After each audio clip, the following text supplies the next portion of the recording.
ಬಾಹ್ಯಾಕಾಶಕ್ಕೆ ಮೂರನೆಯ ದಾಪುಗಾಲು ಸುದ್ದಿಗೆ ಸ್ವಾಗತ. ನಾನು ದೀಕ್ಷಾ ಬಂಗೇರ. ಭಾರತದ ಬಾಹ್ಯಾಕಾಶದ ಕನಸನ್ನು ಅಮೆರಿಕ ಸಂಯುಕ್ತ ಸಂಸ್ಥಾನದಲ್ಲಿ ಸಾಕಾರಪಡಿಸಿಕೊಂಡ ಮಹಿಳೆಯರು ಎಂದರೆ ಕಲ್ಪನಾ ಚಾವ್ಲಾ ಮತ್ತು ಸುನಿತಾ ವಿಲಿಯಮ್ಸ್. ಭಾರತೀಯ ಮೂಲದ ಅಮೆರಿಕದ ಪ್ರಜೆಗಳು ಇವರು. ಈಗ ಸುನಿತಾ ವಿಲಿಯಮ್ಸ್ ಅವರು ಮೂರನೆಯ ಬಾರಿಗೆ ಬಾಹ್ಯಾಕಾಶಕ್ಕೆ ನೆಗೆದಿದ್ದಾರೆ. ಕಲ್ಪನಾರ ಬದುಕು ಅರ್ಧದಲ್ಲೇ ಉರಿದು ಗಗನದ ತಾರೆಯಾಯಿತು. ಇಲ್ಲದಿದ್ದರೆ ಅವರು ಕೂಡ ಮತ್ತಷ್ಟು ಬಾಹ್ಯಾಕಾಶ ಸಾಧನೆಗಳನ್ನು ಮಾಡುತ್ತಿದ್ದರು. ಕಲ್ಪನಾ ಚಾವ್ಲಾ ಭಾರತ ಮೂಲದ ಮೊದಲ ಮಹಿಳಾ ಗಗನಯಾತ್ರಿ. ಭಾರತದ ಹರಿಯಾಣ ಮೂಲದವರು. ಹರಿಯಾಣದ ಕರ್ನಾಲ್ನಲ್ಲಿ 1962ರಲ್ಲಿ ಜನಿಸಿದವರು ಕಲ್ಪನಾ. ಆಗ ರಷ್ಯಾ ಮತ್ತು ಅಮೆರಿಕಗಳು ಬಾಹ್ಯಾಕಾಶ ವಿಜಯದ ಪೈಪೋಟಿ ನಡೆಸಿದ್ದವು. ಅದನ್ನು ಕೇಳುತ್ತಾ ಓದುತ್ತಾ ಬೆಳೆದ ಕಲ್ಪನಾಳಿಗೆ ಬಾಲ್ಯದಿಂದಲೇ ಬಾಹ್ಯಾಕಾಶದ ಕನಸು, ತಾರಾಲೋಕದಲ್ಲಿ ಸಾಹಸ ಮಾಡುವ ಕನಸು. ಪಂಜಾಬ್ ಇಂಜಿನಿಯರಿಂಗ್ ಕಾಲೇಜಿಗೆ ವೈಮಾನಿಕ ತಂತ್ರಜ್ಞಾನ ಓದಲು ಸೇರಬೇಕೆಂದಾಗ ಮನೆಯಲ್ಲಿ ಯಾರ ಬೆಂಬಲವೂ ಸಿಗಲಿಲ್ಲ. ಹೇಗೋ ಅಣ್ಣನನ್ನು ಪುಸಲಾಯಿಸಿ ಕೋರ್ಸಿಗೆ ಸೇರಿದಾಗ ಏರೋನಾಟಿಕಲ್ ಇಂಜಿನಿಯರಿಂಗ್ ಓದುತ್ತಿದ್ದ ಹುಡುಗಿ ಇವಳು ಒಬ್ಬಳು ಮಾತ್ರ.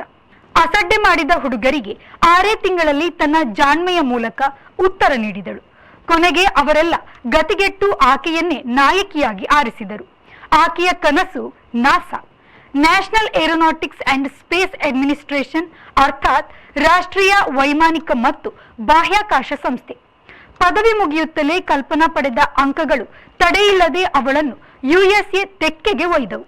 1982ರಲ್ಲಿ ಯುಎಸ್ಎಗೆ ಹೋದ ಕಲ್ಪನಾ ಚಾವ್ಲಾ 1984ರಲ್ಲಿ ಏರೋನಾಟಿಕಲ್ ಇಂಜಿನಿಯರಿಂಗ್ನಲ್ಲಿ ಮಾಸ್ಟರ್ಸ್ ಪದವಿ ಪಡೆದರು.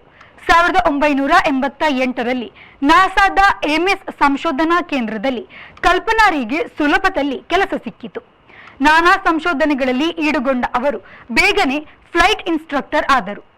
1997ರ ನವೆಂಬರ್ 19ರಂದು ನಾಸಾದ ಸ್ಪೇಸ್ ಶಟಲ್ ಕೊಲಂಬಿಯಾದಲ್ಲಿ ಬಾಹ್ಯಾಕಾಶಕ್ಕೆ ಸೇರಿದ 6 ಜನರಲ್ಲಿ ಕಲ್ಪನಾ ಚಾವ್ಲಾ ಕೂಡ ಒಬ್ಬರು. ನೀವು ನಿಮ್ಮ ಬುದ್ಧಿಮತ್ತೆಯ ಮೇಲಿದ್ದೀರಿ ಎಂದು ಆ ಸಂದರ್ಭದಲ್ಲಿ ಆಕೆಗೆ ಹೇಳಿದ್ದರು. ಕಲ್ಪನಾ ಚಾವ್ಲಾ 1.7 ಕೋಟಿ ಕಿಲೋಮೀಟರ್ ಬಾಹ್ಯಾಕಾಶದಲ್ಲಿ ಸಾಗಿದರು. ಅದು ಭೂಮಿಯ ಸುತ್ತ 252 ಬಾರಿ ಸುತ್ತಿದಷ್ಟು ಆಗುತ್ತದೆ. ಬಾಹ್ಯಾಕಾಶದಲ್ಲಿ ಇವರು 15 ದಿನ ಮತ್ತು 16 ಗಂಟೆ ಕಳೆದು ಹಿಂದಿರುಗಿದರು. 2003ನೇ ಇಸವಿಯಲ್ಲಿ ಮತ್ತೆ ಕಲ್ಪನಾ ಚಾವ್ಲಾರು ಹೊಸ ಕೊಲಂಬಿಯಾ ಬಾಹ್ಯಾಕಾಶ ಯಾತ್ರೆಗೆ ಆಯ್ಕೆಯಾದರು. ಆದಾಗಲೇ ಅವರು ಜೀನ್ ಪಿಯರ್ ಹ್ಯಾರಿಸನ್ ಅವರನ್ನು ಲಗ್ನವಾಗಿದ್ದರು. ಹಲವು ಬಾಹ್ಯಾಕಾಶ ಸಂಶೋಧನೆಗಳನ್ನು ಇವರ ತಂಡ ಬಾನಂಗಳದಾಚೆ ನಡೆಸಿತ್ತು. ಆದರೆ ಕೊಲಂಬಿಯಾ ಶಟಲ್ ಬಾಹ್ಯಾಕಾಶ ನೌಕೆಯಲ್ಲಿ ಬಿರುಕು ಕಂಡು ಬಂದಿತು. 2003ರ ಫೆಬ್ರವರಿ 1ರಂದು ಕೊಲಂಬಿಯಾ ಶಟಲ್ ಟೆಕ್ಸಾಸ್ಗೆ ಹಿಂದಿರುಗುವಾಗ ವಾತಾವರಣ ಪ್ರವೇಶಿಸುವಾಗ ಉರಿದು ಬೂದಿಯಾಯಿತು. ಅದರಲ್ಲಿದ್ದ ಕಲ್ಪನಾ ಚಾವ್ಲಾ ಮತ್ತು ಒಟ್ಟು 7 ಮಂದಿ ಗಗನದಲ್ಲೇ ಉರಿದು ಬೂದಿಯಾಗಿ ಹೋದರು. ಒಂದು ತಾರೆಗೆ ಕಲ್ಪನಾ ಚಾವ್ಲಾರ ಹೆಸರು ಇಡಲಾಗಿದೆ. ನ್ಯಾಷನಲ್ ಜಿಯೋಗ್ರಫಿಕ್ ಸಾಕ್ಷ್ಯಚಿತ್ರವು ಬಂದಿದೆ. ಎ ಮಿಲಿಯನ್ ಮೈಲ್ಸ್ ಅವೇ ಚಲನಚಿತ್ರದಲ್ಲಿ ಕಲ್ಪನಾ ಚಾವ್ಲಾರ ಪಾತ್ರವನ್ನು ಸರಯು ಬ್ಲೂ ನಿರ್ವಹಿಸಿದ್ದರು. ಇನ್ನು ಸುನಿತಾ ವಿಲಿಯಮ್ಸ್ರು ಭಾರತೀಯ ಮೂಲದ ತಂದೆ ಹೊಂದಿದ್ದರು.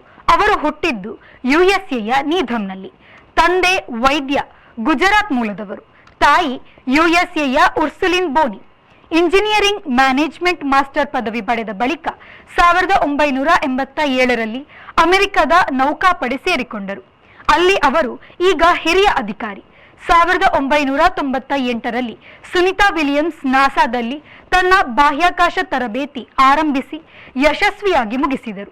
2006ರಲ್ಲಿ ಐಎಸ್ಎಸ್ ಅಂತಾರಾಷ್ಟ್ರೀಯ ಬಾಹ್ಯಾಕಾಶ ನಿಲ್ದಾಣಕ್ಕೆ ತೆರಳಿ ಅಲ್ಲಿ ಸಂಶೋಧನೆಯಲ್ಲಿ ತೊಡಗಿಕೊಂಡರು. 2007ರ ಫೆಬ್ರವರಿಯಲ್ಲಿ ಅವರು ಮೈಕಲ್ ಲೋಪೆಜ್ ಅಲೆಗ್ರಿಯಾ ಜೊತೆಯಲ್ಲಿ 3 ಬಾರಿ ಬಾಹ್ಯಾಕಾಶದಲ್ಲಿ ನಡೆದು ಯಶಸ್ವಿಯಾದರು. 3ನೆಯ ನಡಿಗೆ ವೇಳೆ ಅವರು 6.5 ಗಂಟೆಗಳ ಕಾಲ ಬಾಹ್ಯಾಕಾಶದಲ್ಲಿ ತೇಲುತ್ತಾ ದಾಖಲೆ ಮಾಡಿದರು. ಒಟ್ಟು 4 ಬಾಹ್ಯಾಕಾಶ ನಡಿಗೆಗಳಲ್ಲಿ 29 ಗಂಟೆ 17 ನಿಮಿಷ ಗಗನದಲ್ಲಿ ತೇಲಿ ಹಳೆಯ ದಾಖಲೆ ಮುರಿದಿದ್ದರು. ಡಿಸೆಂಬರ್ನಲ್ಲಿ ಹಿಂತಿರುಗಿದಾಗ ಅವರು ಅತಿ ಹೆಚ್ಚು ಕಾಲ 500ಕ್ಕೂ ಹೆಚ್ಚು ದಿನ ಬಾಹ್ಯಾಕಾಶದಲ್ಲೇ ಕಳೆದ ಮಹಿಳೆ ಎಂಬ ದಾಖಲೆ ಬರೆದಿದ್ದರು. ಬಾಹ್ಯಾಕಾಶದಲ್ಲಿ ಮೊದಲು ಮ್ಯಾರಥಾನ್ ಓಡಿದ ದಾಖಲೆ ಕೂಡ ಸುನಿತಾ ವಿಲಿಯಮ್ಸ್ರದಾಗಿದೆ. 2012ರಲ್ಲಿ ಮತ್ತೆ ಯುಎಸ್ ರಷ್ಯಾ ಸಹಭಾಗಿತ್ವದ ಬಾಹ್ಯಾಕಾಶ ಸಂಶೋಧನೆಯಲ್ಲಿ ಅವರು ಈಡುಗೊಂಡರು. ಆಗ ಅವರೊಂದಿಗೆ ರಷ್ಯಾದವರಲ್ಲದೆ ಜಪಾನಿನ ಅಕಿಹಿಟೋ ಹೊಸೈಡಿ ಎನ್ನುವ ಗಗನಯಾನಿ ಸಹ ಇದ್ದರು. 2012ರ ಸೆಪ್ಟೆಂಬರ್ನಲ್ಲಿ ಬಾಹ್ಯಾಕಾಶದಲ್ಲಿ ಟ್ರಯಥ್ಲಾನ್ ಮಾಡಿದ ಮೊದಲಿಗರಾದರು ಸುನಿತಾ. ಪ್ರತಿರೋಧ ವ್ಯಾಯಾಮ ಸಾಧನಗಳನ್ನು ಬಳಸಿದ್ದು ಕೂಡ ಅವರ ಹೆಗ್ಗಳಿಕೆಯಾಗಿದೆ. 7 ಬಾಹ್ಯಾಕಾಶ ನಡಿಗೆ 50 ಗಂಟೆ 40 ನಿಮಿಷಗಳು. ಪೊಲೀಸ್ ಅಧಿಕಾರಿ ಮೈಕಲ್ ಜೆ ವಿಲಿಯಮ್ಸ್ ಸುನಿತಾರ ಗಂಡ. ಆರಂಭಿಕ ದಿನಗಳಲ್ಲಿ ಹೆಲಿಕಾಪ್ಟರ್ ಹಾರಿಸುತ್ತಾ ಪರಿಚಿತರಾದವರು ಇವರು. ತಾಯಿ ಸ್ಲೋವಾಕಿಯಾ, ತಂದೆ ಹಿಂದೂ, ಗಂಡ ಕ್ರಿಶ್ಚಿಯನ್ ಆದರೂ ಸುನಿತಾ ಕೆಲವು ಮೂಲ ಆಚರಣೆಗಳನ್ನು ಉಳಿಸಿಕೊಂಡಿರುವುದಾಗಿ ಹೇಳಲಾಗಿದೆ. ತಾಯಿ ಸ್ಲೋವೇಕಿಯಾಕ್ಕೆ ಹಲವು ಬಾರಿ ಹೋಗಿ ಅಲ್ಲಿ ವೈಜ್ಞಾನಿಕ ತರಬೇತಿ ನೀಡಿದ್ದಾರೆ. ಗಗನಯಾನಿ ನಗರಕ್ಕೆ ಸಾಕ್ಷಿಯಾಗಿದ್ದಾರೆ. 2013ರಲ್ಲಿ ಕೋಲ್ಕತ್ತಾದ ಸೈನ್ಸ್ ಸಿಟಿಗೆ ಭೇಟಿ ನೀಡಿದ್ದರು. ಈಗ 3ನೆಯ ಬಾರಿ ಬಾಹ್ಯಾಕಾಶ ಮುಖಿಯಾಗಿದ್ದಾರೆ. ಹೊಸ ಸಾಹಸಕ್ಕೆ ತೆರೆದುಕೊಂಡಿದ್ದಾರೆ. ಇದು ಈ ಹೊತ್ತಿನ ಸುದ್ದಿ. ನಿರಂತರ ಸುದ್ದಿ ಮತ್ತು ಮನೋರಂಜನೆಗಾಗಿ V4 ನ್ಯೂಸ್ನ ಫೇಸ್ಬುಕ್ ಪೇಜ್ ಫಾಲೋ ಮಾಡಿ ಹಾಗೂ ಯೂಟ್ಯೂಬ್ ಚಾನೆಲ್ ಸಬ್ಸ್ಕ್ರೈಬ್ ಮಾಡಿ.